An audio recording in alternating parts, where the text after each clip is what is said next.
Hi everyone. So I'm going to show you a couple of movements you can do to help improve foot and ankle mobility. I have a model of a foot here, and for the sake of this conversation, well, here's your big toe. Here's your midfoot, so these bones in the middle here. This is your talus, and then at the back here, this is your heel. And oftentimes when we see someone whose foot is very rigid or it gets stuck sort of pointed, is their talus, their heel, and their midfoot are not moving well. In an ideal situation, I've got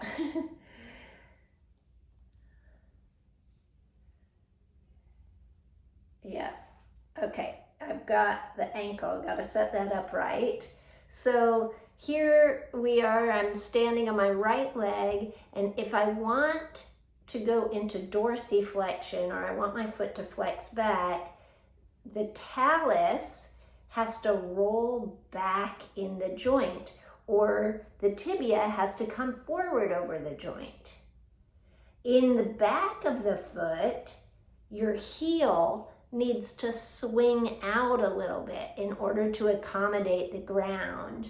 And then the midfoot needs to open or flatten on the ground. And this is normal. So as you flex the foot spreads out. As you go to push off and walking, the foot becomes more rigid. That's ideal. But sometimes people get stuck with their foot more rigid, and then they can't absorb the ground, and that can cause some issues. So I'm going to show you 3 different movements to help with those 3 things. So the first one is, in order to get the talus to go back into the joint, you can use a band, and ideally it would be a heavier band than this green band. I'm just using it for demonstration purposes. And you're going to take that band below your ankle. You want to get a lot of tension on the band, and to be honest, in an ideal world, that it should be fixed to something lower so I could put my foot on it.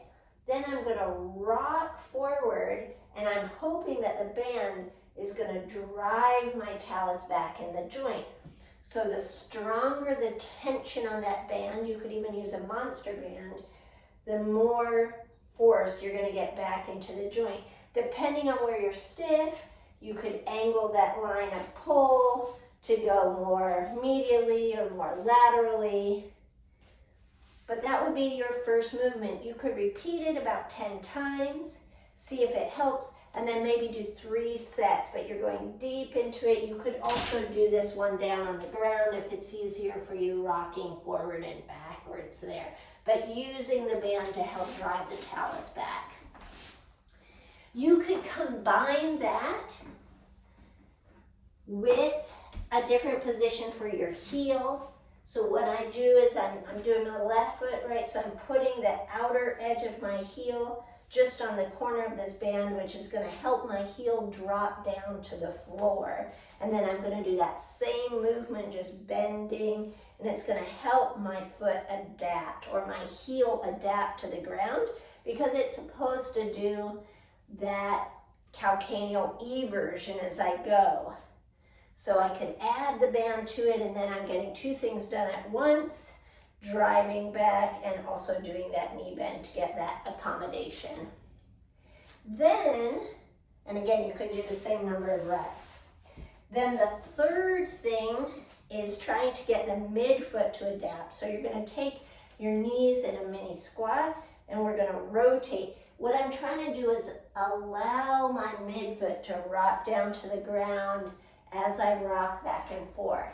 Now, for people with a stiff foot, as they rotate this way, you can see my right arch is lifting. That won't be a problem, but you might have to focus on allowing that foot to spread so you feel the unlocking of the arch. So you want to be focusing for you on kind of pronation, actually, because people that are with their tight arches are kind of stuck in supination.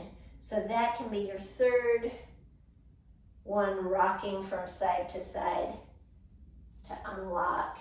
Just do a few reps here, but in this stuff you have to repeat it often because you're trying to create a new pattern in your body. Hope that helps.